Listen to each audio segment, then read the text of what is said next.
Olá, pessoal. Bom dia. Bom dia, galera. Hoje eu vim conversar um pouquinho com vocês sobre o manejo adequado da caderneta da pessoa idosa, tá? Essa aula aqui eu já instruí, né, alguns distritos sanitários aqui na minha região, como também algumas equipes de saúde, tanto na capital, que é que eu moro, João Pessoa, quanto também na cidade de Campina Grande, aqui na Paraíba. Mas aí, gente, qual o meu intuito com essa aula de instrução, né? É fomentar a utilização da caderneta da pessoa idosa. Então, assim, muitas pessoas não têm acesso direto, né, à caderneta. Então, vamos lá, né? Eu sou Evelyn, estou terminando a residência de saúde da família e comunidade aqui no município de João Pessoa. Sou qualificada em saúde integrada da pessoa idosa pelo Albert Einstein e sou membro do GT de Saúde do Idoso e Doenças Crônicas da Prefeitura daqui também. Nós já sabemos, né, sobre a problemática da inversão da pirâmide etária. Então, os dados do IBGE indicam que a partir de 2035, na verdade, nós vamos ter uma inversão da pirâmide etária. Em 2050, nós já vamos ter um quantitativo maior de pessoas, né, em idade média, por exemplo, 45 a 49 anos, 65 a 69 anos, do que uma população de crianças. Então, isso é mais um alerta para a gente, enquanto profissional de saúde, para estar se capacitando a como atender esses pacientes, a como fazer o registro correto, a como fazer o acompanhamento correto. A Política Nacional de Saúde da Pessoa Idosa, ela diz, né, que a finalidade primordial da política é garantir a autonomia e independência dos indivíduos. Então, assim, sempre que você pensar em saúde da pessoa idosa, você tem que atrelar a questão de independência e autonomia. Isso em relação às atividades de vida diária e às atividades instrumentais de saúde. O conceito de saúde, dentro da perspectiva da pessoa idosa, é também, né, traduz a condição de autonomia e independência, pela presença ou ausência de doença orgânica. Independente se a pessoa tem uma doença orgânica ou não, se ela tiver autonomia e independência, ela tem saúde. Então, lembrando, recapitulando, né, a finalidade primordial da política é essa: garantir autonomia e independência à pessoa idosa. Aqui eu trouxe alguns instrumentos que podem ser utilizados, algumas cadernetas, na verdade, que eram utilizadas antigamente, né? Uma de bolso, outra que já era maiorzinha, e agora essa que é mais completa. Na caderneta, nós vamos ter abordagem psicobiológica, psicoespiritual e psicossocial, tá? Isso é importante que a gente tenha em mente. Quais são as atividades de vida diária, né? Por exemplo, sair da cama, ir ao banheiro, cuidar da aparência, comer, banhar-se, vestir-se, andar, ter controle esfíncter urinário, tomar medicamentos, pagar contas, ir ao banco, pegar transporte, fazer compras. Então, assim, gente, essas são atividades que são normais, né, de qualquer indivíduo. Só que com o decorrer do tempo, né, com o avanço da idade, ou mesmo com algum comprometimento motor ou neurológico, a gente acaba, o idoso ou a pessoa que tiver esse comprometimento acaba perdendo um pouco da capacidade de realizar essas atividades. Então, vamos para a parte prática, né? Deixa eu colocar aqui. A parte prática, eu vou abrir aqui a caderneta, tá? Neta. Deixa eu ver aqui. Caderneta da pessoa idosa. Então, vamos lá. Então, a caderneta da pessoa idosa tem toda essa parte introdutória, sumário, a parte de telefones úteis e tudo. Mas aí, logo na parte de apresentação, ela fala, né, que essa caderneta ela precisa ser atualizada de 5 em 5 anos. Então, ela pode ser trocada de 5 em 5 anos desde que o seu preenchimento esteja acontecendo de forma correta, tá? Tá aqui bem descritozinho, ó. Deixa eu até dar um zoom para vocês verem. Então, assim, é muito importante que a gente tenha esse discernimento de estar atualizando a caderneta, porque depois, preencheu toda. Não dá para trocar? Dá sim, sabe? O idoso guarda aquilo como documento, como registro, e você entrega a ele outra caderneta. Caso ela esteja sendo utilizada da maneira correta, obviamente, né? Depois, o que é que acontece? Nós temos a parte de identificação pessoal. Então, esses dados, eles podem ser preenchidos por familiares, pelo próprio idoso, pelo ACS, tá? Para a gente fazer essa sondagem de endereço, telefone, se tem alguma deficiência, qual a unidade básica de saúde. Esses dados aqui é uma sondagem socioeconômica também, né? Por quê? Porque pergunta se o idoso mora sozinho, se não mora, se o idoso recebe aposentadoria, se é beneficiário do Bolsa Família, do BPC, enfim, várias informações que a gente precisa ter em mente. Lembrando, tá vendo esses itens aqui, ó, de que fiquem abertos para a gente preencher 2021, 2022, 2023, 2024. É importante que a gente tenha isso em mente, tá? Para a gente preencher corretamente. Aqui alguns dados, né? Informações. Isso aqui, gente, tem que ser preenchido ou pelo médico, ou pelo enfermeiro, ou pelo farmacêutico, tá? O familiar pode preencher? Pode, mas assim, é indicado que seja o médico, farmacêutico ou o enfermeiro que preencha, tá? Que é a medicação, dose e frequência. O paciente é polifarmácia, toma mais de 5 medicações? Não, então não coloca, tá? Se for, a gente coloca sim. Por quê? Porque a gente vai analisar a possibilidade de possíveis iatrogenias que estejam acontecendo. Se algum medicamento foi suspenso, se não foi suspenso, tá? Aqui o registro das doenças. Então, as doenças, anemia, asma, diabetes, doença pulmonar obstrutiva, que é a nossa DPOC, epilepsia, hipertensão arterial sistêmica. Tudo isso, gente, precisa ser analisado, entendeu? Nós precisamos ter essa informação. Por quê? Porque se o idoso, por exemplo, passar mal no centro da cidade e tiver com a caderneta, o atendimento, pronto atendimento, vai ter noção das patologias que esse idoso tem, tá bom? Isso é muito importante.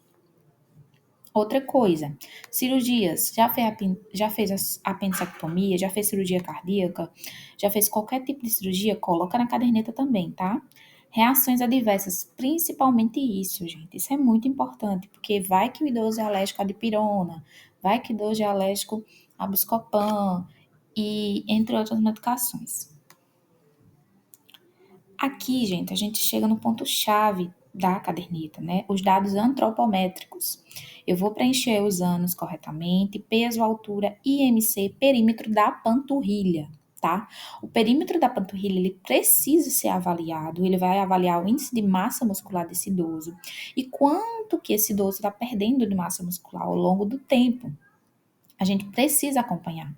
Se o idoso tiver com o acompanhamento de rotina, né, dentro do score de 35 centímetros para mais, ok, legal. Se tiver 35 centímetros, entre 31 e 34 centímetros, nós temos que ligar um ponto de atenção. Ou seja, pode ser que esse idoso precise por um nutricionista, pode ser que esse idoso esteja com perda de massa muscular progressiva. Será que tem alguma patologia associada? Então, nós precisamos investigar, tá? Ação. Qual seria a ação que a gente poderia realizar? Então, nós poderíamos realizar tanto nosso exame físico, sondagem, solicitação de exames, encaminhamentos, agir realmente como ordenadora da rede, né, encaminhar de maneira eficiente para os profissionais que realmente esse idoso precisa ir. identificar se esse idoso ele está passando pelo processo de desnutrição, se ele está passando pelo processo de desidratação, se ele está passando pelo processo de oncológico, enfim, né? Muitas doenças podem estar associadas à perda de massa muscular. E nós precisamos investigar e registrar da maneira correta também, tá? Controle de peso, se esse idoso perdeu mais de 4,5 quilos ou 5% de seu peso corporal no último ano. O IMC do idoso é importante que a gente entenda que ele é diferente dos demais.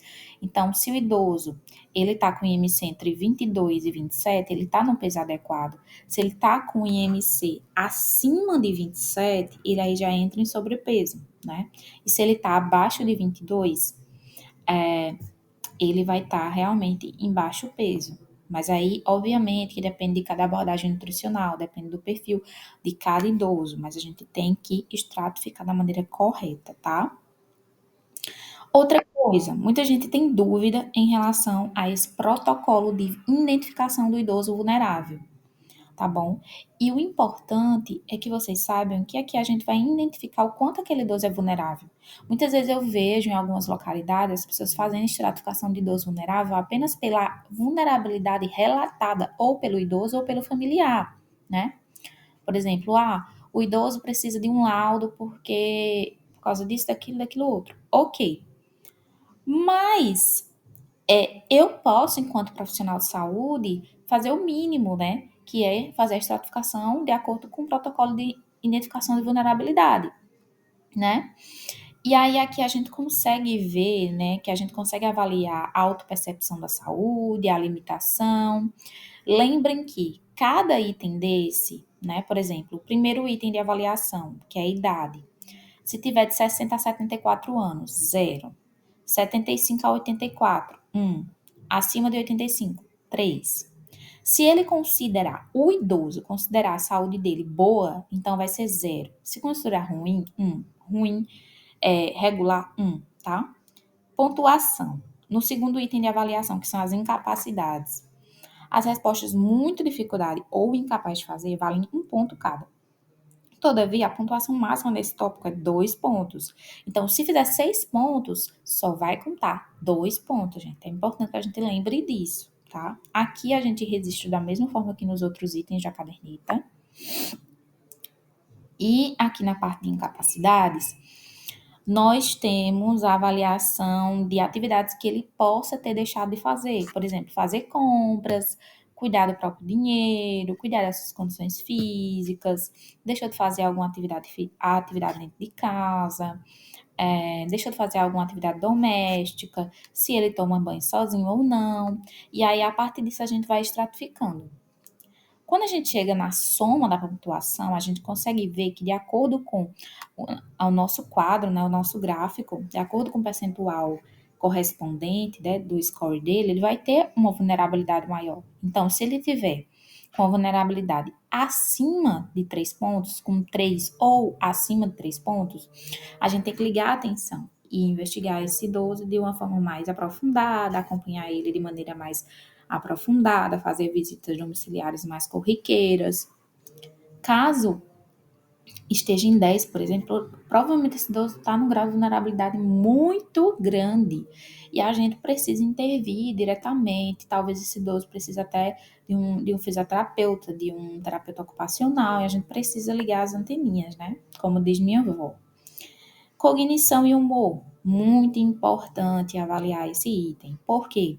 Muitos idosos que acabam perdendo seus parceiros, por exemplo, eles têm uma tendência maior de modificações de cognição e de humor, né, de memória também. Então, é importante. Avaliação ambiental para evitar acidentes domésticos, tá?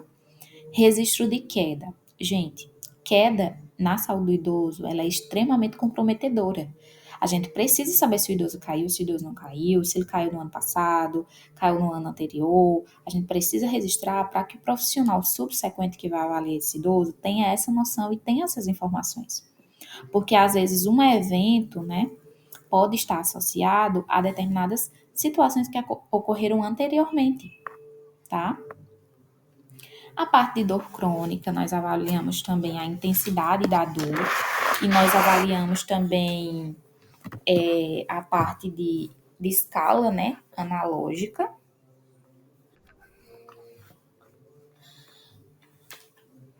Hábitos de vida diária, alimentação, tabagismo, álcool.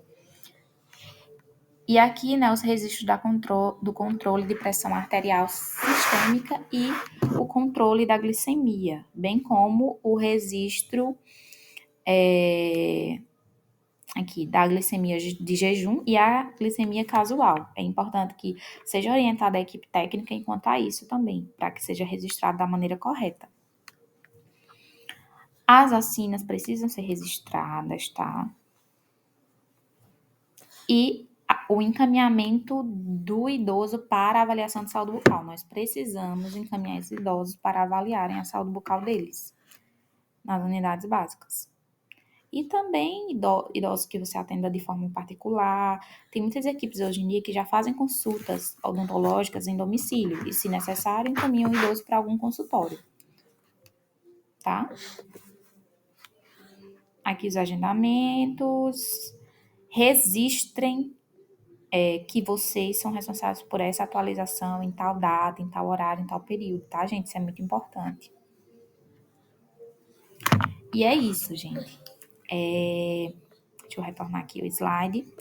A parte prática, ela é bem simples, na verdade, tá? Ela é bem simples. Mas, assim, é importante que a gente sempre esteja se atualizando enquanto ao tocante de saúde do idoso. Existem inúmeras atualizações de intervenções que a gente pode estar fazendo para otimizar a qualidade de vida deles. Existem várias capacitações no UNASUS, na internet em relação a isso. Pessoas que têm interesse em se qualificar mais podem fazer pós em geriatria, gerontologia, em saúde do idoso, né? Então, assim, busquem conhecimento. Aqui eu trouxe algumas ferramentas que são importantes, né? Por exemplo, o caderno de atenção básica, número 19, o protocolo do enfermeiro, da estratégia da família, os diagnósticos de enfermagem, o NANDA, né, principalmente para enfermeiros, e a própria caderneta nos traz um pouco de conhecimento.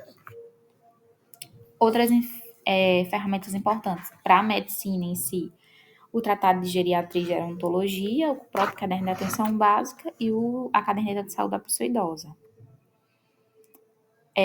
Quais são os itens da rede que normalmente se encontram, né? Delegacia, atendimento domiciliar, o CRAS, o CREA, o Clube do Idoso, o CAISE, as policlínicas, os grupos de convivência, os hospitais, né, as unidades básicas de saúde. Aqui são alguns atendimentos, né, que eu faço na unidade básica de saúde. Verificação do perímetro da panturrilha, exame do pé diabético. E é importante também a gente frisar a necessidade do cuidado multidisciplinar, né? Por exemplo, eu tenho acesso a realizar consultas com a terapeuta ocupacional, então é muito importante isso, tá, gente? Se a unidade tiver esses profissionais, nutricionista, farmacêutico, enfermeiro, que normalmente tem mais enfermeiro e médico, né? Mas se tiver esses outros profissionais desses outros núcleos, é importante que vocês integrem eles nas consultas. Como avaliar a funcionalidade global dos idosos, né? A gente tem que avaliar o engajamento desses idosos nas atividades de vida diária, a influência nos principais sistemas funcionais sobre o desempenho e a atividade de participação, tanto nos grupos quanto no meio familiar, no meio intrafamiliar. O que é importante, né? Os aspectos importantes que a gente pode estar observando. A rede de apoio, saúde mental, a percepção subjetiva de envelhecimento dos sujeitos, a capacidade funcional e a habilidade de desempenho, o suporte familiar, a autonomia e independência, o grau de participação na vida social e nas atividades de vida diária, presença de rotina estabelecida, a manutenção dos papéis ocupacionais relevantes, né? Se eles estão ressignificando esses papéis. Então é isso, gente. Eu espero que vocês tenham gostado. Se inscrevam aqui no canal, por favor. Eu preciso alcançar o marco de 1.000 inscritos aqui no canal. Então, essa é a minha bebezinha falando com vocês um pouquinho, tá? E é isso. Muito obrigada. E qualquer dúvida podem colocar aqui nos comentários.